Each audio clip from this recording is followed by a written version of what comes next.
How to add music from your phone in Inshot. Hey everyone, welcome back to the channel. If you are new here, don't forget to hit the subscribe button and turn on the notification bell to not miss any updates. Today I'll show you different ways on how you can add your own music from your phone to your Inshot. So let's dive right in.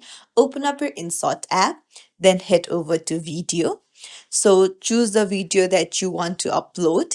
Now to add your own music, just tap on audio option on the second and now go to music.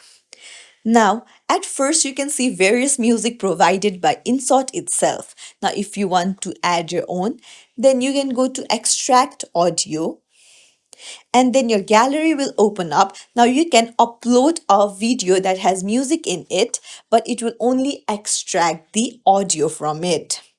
But if you don't want this, then come back and then head over to import it.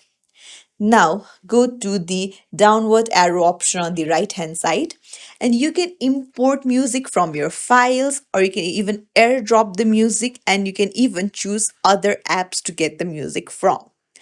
And that's it. It's really simple to add your own music to your Inshot video.